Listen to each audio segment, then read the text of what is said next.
Good morning दोस्तों, अपना daily का सेशन आ चुका है। ब्रिटिश पोएट्री में हम लोग जो है चर्चा कर रहे थे और यह जो है तीसरा वीडियो है। इसके पहले 2 वीडियो हुए हैं, उनको आपने नहीं देखा है तो जाकर देख लीजिए। आप इंग्लिश पढ़ रहे हैं, ठीक है, तो उसमें यदि लिटरेचर है तो आप हमारे साथ जुड़ सकते हैं, ठीक, क्योंकि हम यहाँ पर लिटरेचर चल रहे हैं लेकर और ग्रामर भी लेकर चलेंगे। यदि आपका पेपर 2 बिहार स्टेट है, ठीक है, इंग्लिश सब्जेक्ट है, तो आप हमारे साथ 100% श्योर जुड़ जाइए। हम आपको यहाँ पर पूरा जो है इंग्लिश पूरा का पूरा यहाँ पर हम सॉल्व कराएंगे, यानी कि प्रैक्टिस कराएंगे, जिससे आपका जो है मार्क प्लस हो सके, जिससे आप क्वालिफाई हो सके। तो यहाँ पर हम देखने वाले हैं टी.एस. एलियट का द हॉलो मैन, जो कि सिलेबस में दिया गया है बिहार स्टेट, ठीक है, पेपर 2 इंग्लिश में। तो टी.एस. एलियट की यदि हम बात करते हैं यहाँ पर, तो इनकी रचना दी ही गई है द हॉलो मैन, ठीक है। तो टी.एस. एलियट के बारे में बात करें तो टी.एस. एलियट का जो है जन्म 1888 में हुआ था, ठीक है, 1888 में। 1888 में इनका जन्म जो है मिसौरी में हुआ था, ठीक है, मिसौरी में हुआ था। और इनकी जो मृत्यु है वह 1965 में, यानी कि 1965 में हुई थी, ठीक है, 1965 में हुई थी लंदन में।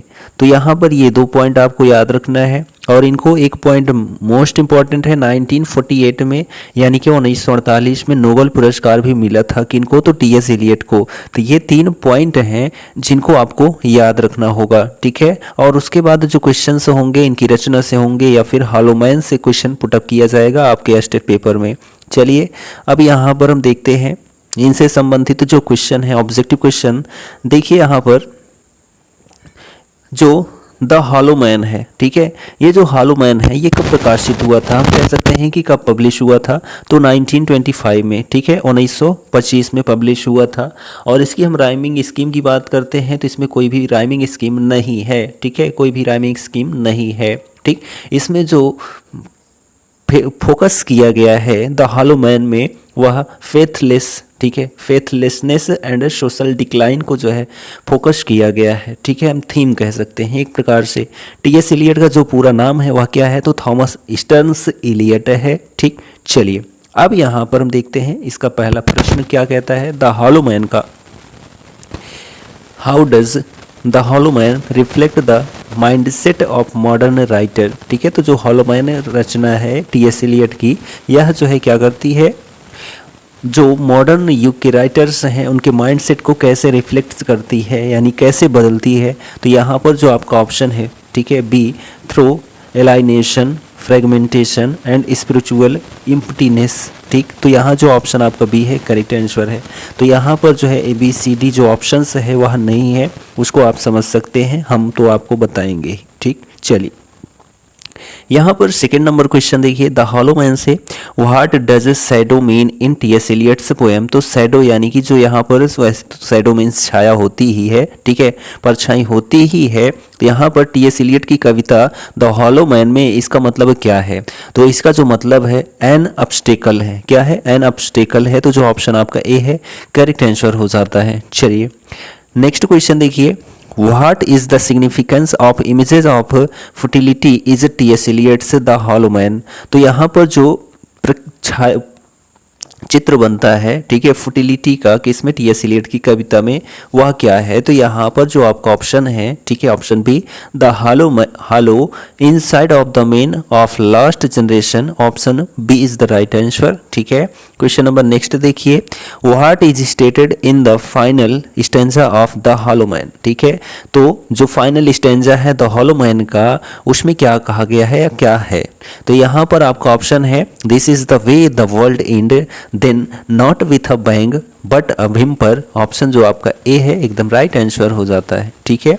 चलिए क्वेश्चन नेक्स्ट देखिए why is the hollow man considered a work of fragmentation.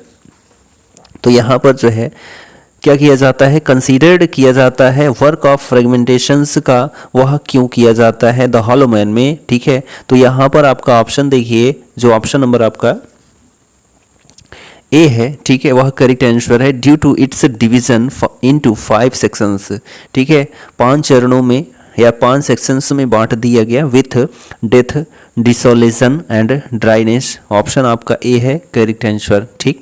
चलिए नेक्स्ट क्वेश्चन है what is the source of the title, ठीक है, टी एस इलियट्स पोएम। तो टी एस इलियट की जो कविता है द हॉलो मैन, इसका सोर्स क्या है, ठीक है, स्रोत क्या है इसको लिखने का, या इसका जो टाइटल है, ठीक। तो यहाँ पर आपका ऑप्शन है, ठीक है, Rudyard Kipling's the broken man and William Morris the hollow land. तो ऑप्शन जो बी है एकदम राइट आंसर है। टी एस इलियट ने द हॉलो मैन कविता को लिखा, इसका जो स्रोत बना वह क्या था, तो रुडयार्ड किपलिंग की जो रचना है द ब्रोकन मैन और विलियम मोरिस की रचना है द हॉलो लैंड, ये दोनों जो है कारण बनते हैं टी एस इलियट को द हॉलो मैन लिखने का, ठीक। चलिए, तो यहाँ पर आपका ऑप्शन जो बी है एकदम राइट आंसर है।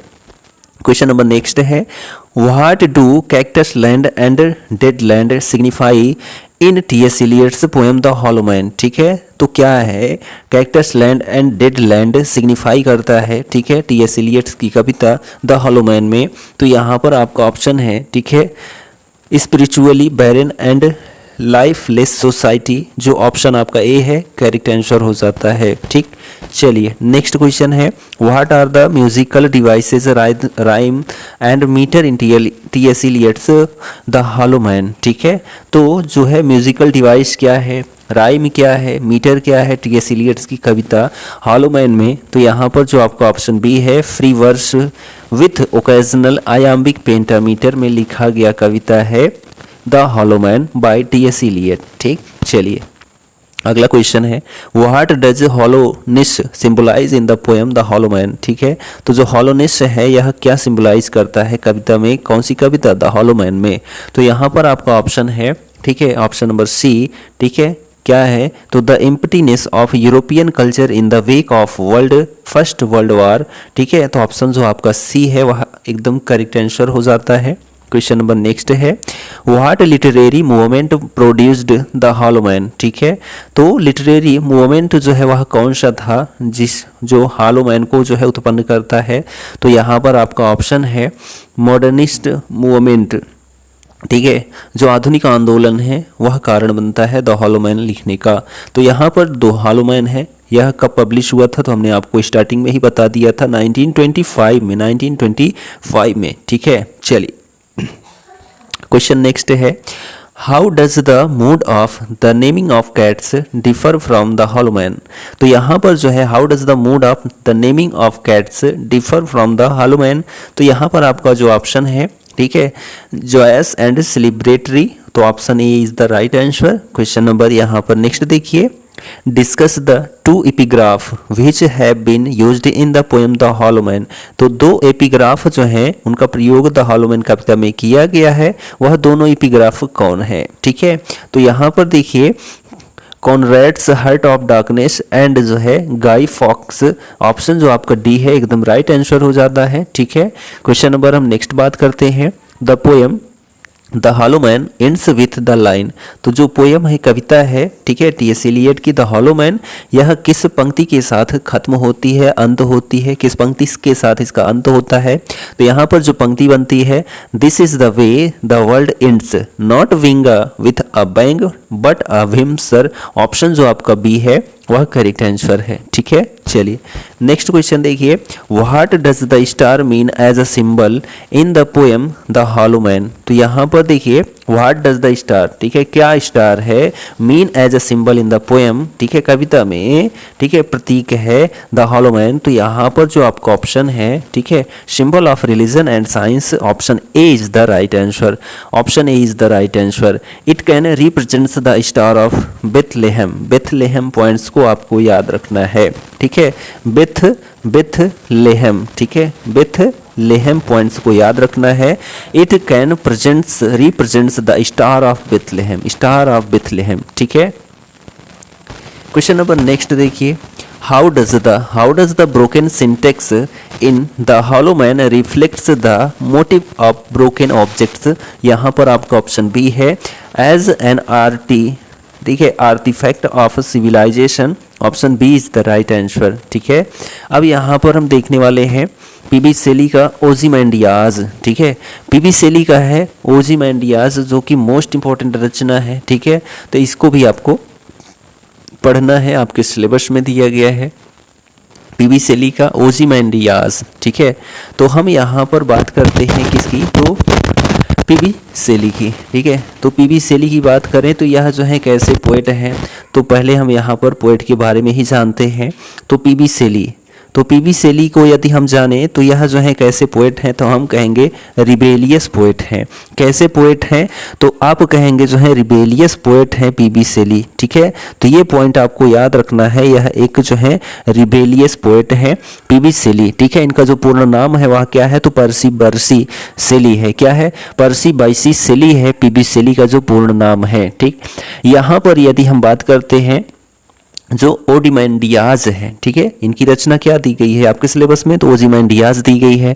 ओzymandias जो रचना है यह कैसी रचना है, तो आप कहेंगे इरेगुलर सॉनेट है। क्या है, इरेगुलर सॉनेट है, ओzymandias इरेगुलर सॉनेट है। क्यों है, क्योंकि जो इसकी राइमिंग स्कीम है वह क्या है, तो इसकी राइमिंग स्कीम जो है ऊटपटांग है, यानी कि आप उसको याद बहुत मुश्किल से करेंगे, ठीक है। जरूरी खास नहीं है, लेकिन जो इजी होगा वही पूछा जाएगा, आपको टेंशन लेने की आवश्यकता नहीं है। तो ओzymandias जो है इरेगुलर जो है क्या है, तो पोयम है, इरेगुलर सॉनेट है ओzymandias, ठीक है। यहाँ पर यदि हम बात करते हैं, ठीक है, यहाँ पर यदि हम बात करते हैं ओzymandias के ऊपर, तो ओzymandias जो है एंशियंट किंग नेम पर जो है आधारित है, ठीक है। ये जो है ओzymandias यह एंशियंट राजा का नाम है, पुराने राजा का नाम है। और इसका जो पब्लिकेशन है यानी पब्लिश कब किया गया था, पीबी शेली की जो रचना है ओzymandias 1818 में जो है पब्लिश हुई थी, 1818 में पब्लिश हुई थी ओzymandias, ठीक है। और यहाँ पर यदि हम बात करते हैं ऑल पावर्स टेम्पररी, तो यहाँ पर जो सभी शक्तियाँ हैं वह कैसी हैं, तो टेम्पररी हैं। इसमें विशेष रूप से जो है प्रकाश डाला गया है, या हम थीम कह सकते हैं। चलिए अब यहाँ पर हम जो है बात करते हैं जो पीबी शेली की रचना है ओzymandias, इन पर जो है आधारित जो प्रश्न है। तो देखिए यहाँ पर फर्स्ट क्वेश्चन है, who is the author of Ozymandias. तो यहाँ पर जो है ओzymandias के लेखक कौन है, तो ओzymandias के जो लेखक हैं पीबी शेली हैं, पर्सी बायसी शेली हैं।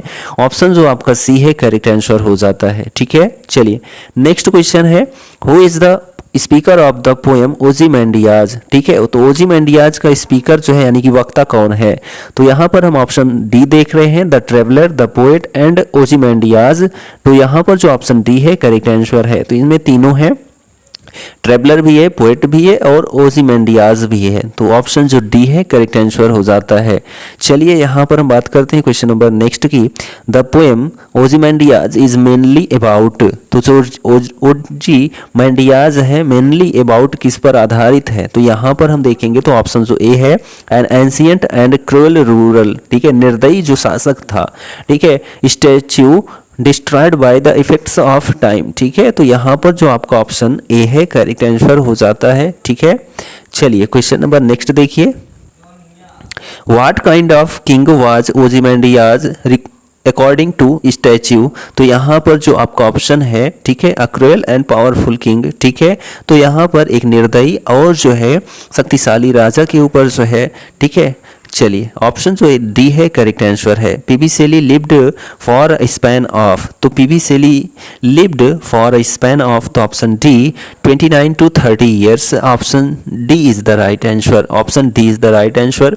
हम इनके जन्म की बात करें तो 1792 में पीबी शेली का जन्म होता है और इनकी जो मृत्यु है वह 1822, ठीक है, 1822 में यानी 1822 में इनकी मृत्यु होती है। तो यहाँ पर जो है आप पॉइंट याद रख सकते हैं, ठीक है। तो इनकी जो मृत्यु है, ठीक है, 1822 में, जन्म 1792 में, ठीक। और टोटल नंबर ऑफ हम ईयर्स की बात करें तो 29 ईयर्स ही, या 30 ईयर्स आप देखेंगे तो उस पर आप मार्क कर सकते हैं। नेक्स्ट क्वेश्चन है, PB Shelley belongs to which period. तो पीबी शेली जो है किस जो है पीरियड से, ठीक है, बिलोंग करते थे, संबंध रखते थे। तो यहाँ पर जो आपका ऑप्शन है, ठीक है, option be romantic period correct answer है। तो ये जो पीबी शेली है रोमांटिक पीरियड से संबंध रखते थे, ठीक है। चलिए क्वेश्चन नंबर नेक्स्ट देखिए, the poem Ozymandias is set इन। तो जो पोएम है, कविता है ओzymandias, यह सेट हुई है।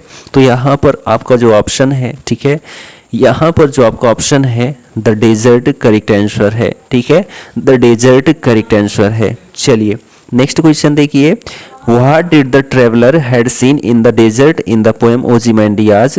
तो यहाँ पर जो आपका ऑप्शन है, ठीक है, a broken statue, a broken statue, option D is the right answer. Next question है, what does the broken statue symbolise in the poem Ozymandias. तो यहाँ पर जो आपका ऑप्शन बी है, the eventual downfall of power, option B is the right answer.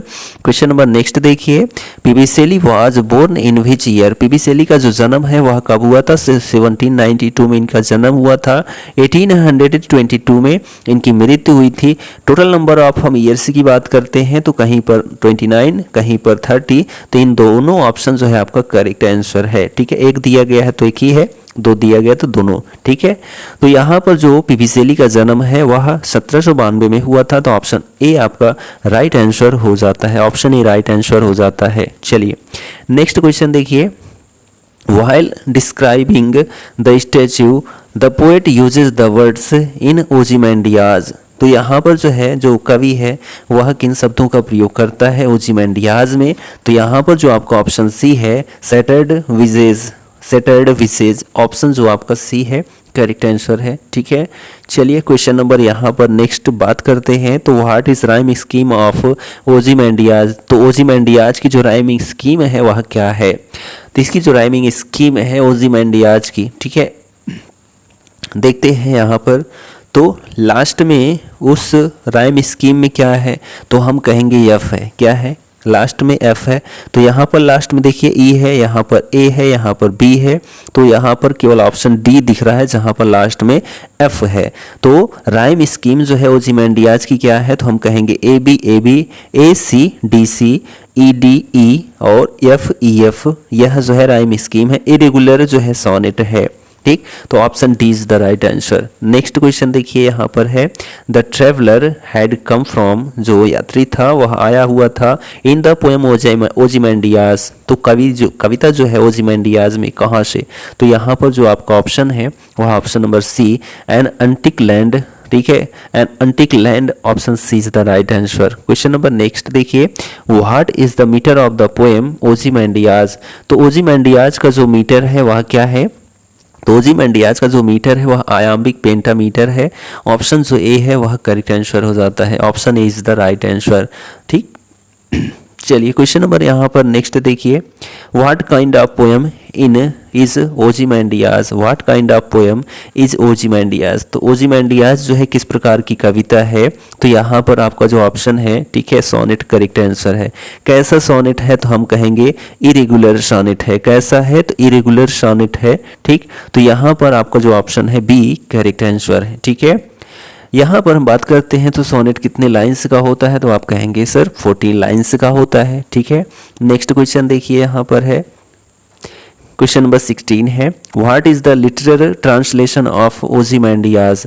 तो literal translation जो है ओजीमेंडियाज का वह क्या है? तो यहाँ पर जो आपका ऑप्शन डी है, ruler of air, ruler of air. ठीक है, तो ऑप्शन डी करेक्ट आंसर है। क्वेश्चन नंबर यहाँ पर देखिए 17 है, what is the central theme of the poem Ozymandias. तो ओजीमेंडियाज का जो सेंट्रल थीम है, ठीक है, केंद्रीय भाव है कविता का, वह क्या है? तो हम कहेंगे यहाँ पर देखिए क्वेश्चन का आंसर जो है ऑप्शन बी है, man's excessive pride will lead to his inevitable fall and decline in power, option B is the right answer. ठीक है, चलिए क्वेश्चन नंबर यहाँ पर नेक्स्ट बात करते हैं, जो आपका 18 नंबर है, व्हाट इज ओजीमेंडियाज रियल नेम। तो ओजीमेंडियाज का जो है वास्तविक नाम क्या है? तो यहाँ पर हम ऑप्शन बी देख रहे हैं, रैमसेस सेकंड। ठीक है, रैमसेस सेकंड जो ऑप्शन बी है एकदम करेक्ट आंसर है। ठीक है, तो जो ओजीमेंडियाज का रियल नेम है, वास्तविक नाम है, रैमसेस सेकंड है, तो ऑप्शन बी एकदम करेक्ट आंसर है। नेक्स्ट क्वेश्चन देखिए, the tone of the poem Ozymandias is. तो ओजीमेंडियाज कविता का जो टोन है वह क्या है? तो ओजीमेंडियाज कविता का जो टोन है वह जो है यहाँ पर आपका आंसर, ठीक है, मॉकिंग करेक्ट आंसर है, मॉकिंग इज द राइट आंसर। ठीक है, यहाँ पर देखिए नेक्स्ट 20 नंबर क्वेश्चन है, वेयर वाज द पोएम। कविता कहाँ थी ओजीमेंडियाज फर्स्ट पब्लिश्ड। जो है ओजीमेंडियाज पहली बार पब्लिश होती है ठीक है, किस रूप में? तो यहाँ पर हम देखेंगे तो जो ऑप्शन बी है the examiner, option B is the right answer, option B is the right answer. यह जो ओzymandias है कब पब्लिश हुई थी? तो आप कहेंगे जो ओzymandias है यह 1818 में पब्लिश हुई थी। कब? 1818 में पब्लिश हुई थी। किसकी कविता है? तो आप कहेंगे पीबी शैली की है। ठीक, चलिए क्वेश्चन नेक्स्ट है, which part of the statue is described as half sunk in the sand? ठीक है, हाफ शंक, तो यहाँ पर जो आपका ऑप्शन है, ठीक है, यहाँ पर जो ऑप्शन बी है आ हेड करेक्ट आंसर है, आ हेड करेक्ट आंसर है। नेक्स्ट क्वेश्चन है, what is implied by the line nothing beside remains in the Ozymandias? तो यहाँ पर जो ऑप्शन सी है the works of Ozymandias have vanished, option C is the right answer. What does the traveler describes seeing in the desert in ओzymandias?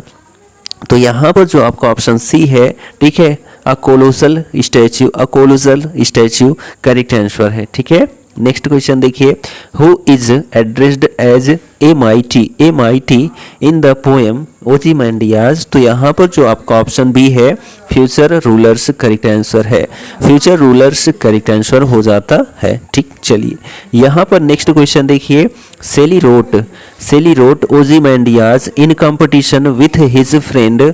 तो यहाँ पर सेली ने लिखा था ओzymandias को, ठीक है, वह भी कंपटीशन में विथ हिज फ्रेंड, अपने मित्र के साथ।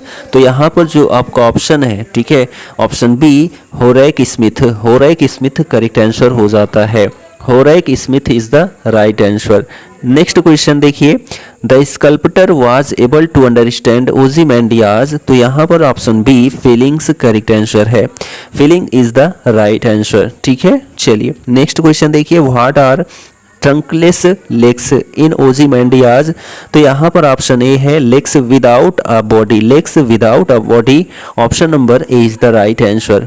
क्वेश्चन नेक्स्ट देखिए, what does the desert symbolise in Shelley's Ozymandias? ठीक है, तो यहाँ पर व्हाट डज द डेजर्ट, तो रेगिस्तान के बारे में यहाँ पर सिंबलाइज किया गया है शेली के द्वारा ओzymandias में। तो यहाँ पर जो आपका ऑप्शन है, ठीक है, यहाँ पर जो आपका ऑप्शन है, ठीक है, the power and dominance of nature over man, option यहाँ पर जो सी है करेक्ट आंसर है। ठीक है, ओवर मैन, तो मैन से जो है ऊपर होती है, जो प्रकृति होती है आपको पता ही है, जो शक्ति होती है वह इंसान से ऊपर ही होती है, क्योंकि इंसान भी प्रकृति की ही देन है। ठीक है, चलिए यहाँ पर हम देखते हैं question number next, what was the Shelley primary concern as a political writer? ठीक है, तो यहाँ पर जो आपका ऑप्शन है, ठीक है, option C is the right answer, the end of tyranny and the fall of empire, option C is the right answer. Shelley was a vocal advocate for reform, challenging traditional power structures like monarchy and aristocracy and championship ideas of liberty, equality and freedom of speech. यहाँ पर as a जो है कैसे थे, political leader की तरह थे। तो ऑप्शन जो सी है करेक्ट आंसर हो जाता है। तो हम लोगों ने यहाँ पर क्या देखा, तो हम लोगों ने यहाँ पर पीबी शैली का जो है क्या देखा,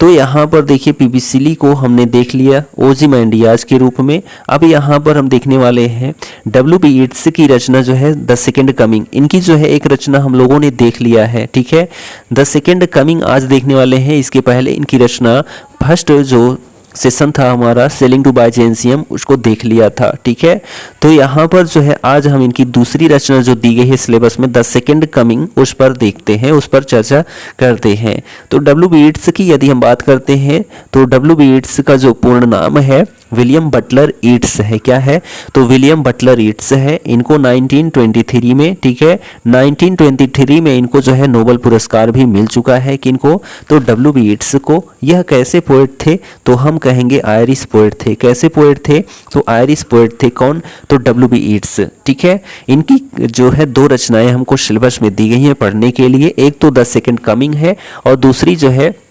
सेलिंग टू बाइजेंसियम है। किनकी, W.B. येट्स की। तो चलिए हम यहाँ पर चर्चा करते हैं, ठीक है, द सेकेंड कमिंग पर जो प्रश्न आ सकते हैं या जो प्रश्न बनते हैं। देखिए क्वेश्चन है यहाँ पर, इन the second coming the contrast between the best and the worst emphasises. तो यहाँ पर जो कॉन्ट्रास्ट है, एक दूसरे का विपरीत चीज है, बेस्ट एंड वर्स्ट, ठीक है, वह क्या है? तो यहाँ पर जो आपका ऑप्शन बी है, the decline of society, the decline of society, option B is the right answer. Next question देखिए, the bird's reaction can be seen as a foreshadowing of, तो यहाँ पर आपका जो ऑप्शन है, ठीक है, ऑप्शन नंबर एक करेक्ट हो जाता है, chaos and upheaval, chaos and upheaval, upheaval, option A is the right answer. Question number next देखिए, the creature's lion body in the second coming symbolise, यहाँ पर option A power and strength correct answer है। Lion body का मतलब क्या होता है? आपको पता ही है शेर कैसा होता है, तो पावर होता है, उसकी स्ट्रेंथ होती है, ठीक है, तो option A is the right answer. Question number हम यहाँ पर नेक्स्ट देखते हैं, in the poem the second coming the creature's human head symbolises, यहाँ पर ऑप्शन जो सी है, reason and intelligence correct answer है, reason and intelligence correct answer है। The line the best lack all conviction while the worst all full of passionate intensity describes as, यहाँ पर जो आपका ऑप्शन है, ठीक है, यहाँ पर जो आपका ऑप्शन ए है, good people are hesitance while bad people are aggressive, option A is the right answer, option A is the right answer. Question number यहाँ पर देखिए नेक्स्ट है, ठीक है, कंप्लीट द लाइन, ठीक है, यहाँ पर क्या कह रहा है? Complete the line, the best like all conviction while the worst are full of, तो यहाँ पर आपका आंसर है पैशन करेक्ट आंसर है। The best like all conviction while the worst are full of passion, option B is the right answer, ठीक है। Next question देखिए, what is the poet sure about the poem the second Coming, किस पर जो है sure था, ठीक है, कौन? कवि, कविता पर, जो कविता है द सेकेंड कमिंग, तो यहाँ पर जो आपका ऑप्शन डी है the second coming correct answer हो जाता है, the second coming correct answer हो जाता है, ठीक है, जीसस क्राइस्ट पर जो है, रीबर्थ ऑफ जीसस क्राइस्ट के ऊपर, ठीक है। नेक्स्ट क्वेश्चन देखिए, timing and turning in the widening gear the falcon can not hear the falconer, the above lines are from the poem, तो यहाँ पर जो आपका ऑप्शन है, ठीक है, the second coming correct answer हो जाता है, ठीक। चलिए नेक्स्ट क्वेश्चन देखिए, और आज की डेट का अपना आखिरी क्वेश्चन है, ईट्स यानी कि W B Yeats wrote the poem the second Coming his wife was, तो इनकी दो वाइफ, ठीक है, तो यहाँ पर सॉरी, यहाँ पर देखिए Yeats wrote the poem, Yeats ने लिखा, क्या लिखा? कविता लिखा, कौन सी कविता लिखा? द सेकेंड कमिंग लिखा। हिज वाइफ वाज, ठीक है, तो उनकी पत्नी थी, क्या थी? तो उनकी पत्नी जो है यहाँ पर कॉन्वेलेक्सिंग थी, क्या थी? कॉन्वेलेक्सिंग, ऑप्शन नंबर जो आपका बी है करेक्ट आंसर हो जाता है, ठीक है। चलिए, यानी कि यहाँ पर देखा जाए तो was very close to death, जो इनकी पत्नी थी वह प्रेग्नेंट थी, उनका नाम जो है क्या था? तो जॉर्जी था, क्या था? तो आप कहेंगे जॉर्जी था, जॉर्जी, ठीक है, जॉर्जी था, ठीक है। और यहाँ जो है वेरी क्लोज टू डेथ, यानी कि मृत्यु के बहुत ही समीप थी, बट सी सर्वाइव्ड, लेकिन वह जो क्या कर रही थी? सर्वाइव कर रही थी, ठीक है, परेशान थी, यानी संघर्ष कर रही थी, अपने जीवन से संघर्ष कर रही थी, ठीक है। तो यहाँ पर उस दौरान इसको लिखा गया था द सेकेंड कमिंग, ठीक। तो यहाँ पर जो आपका ऑप्शन बी है वह करेक्ट आंसर है, ठीक। तो यहाँ पर अपना आज का सेशन कंप्लीट होता है। सेशन आपको कैसा लगा कमेंट करके ज़रूर बताएं, और हमारे चैनल पर नए हैं तो चैनल को सब्सक्राइब कर लीजिए। और आप यदि Bihar state paper 2 English subject है आपका, तो आप हमारे चैनल को सब्सक्राइब कर लीजिए। हम आपको जो है क्वालिफाई कराने की गारंटी दे सकते हैं 100% श्योर, ठीक। तो चलिए मिलते हैं नेक्स्ट वीडियो में, तब तक के लिए जय हिंद, goodbye and take care.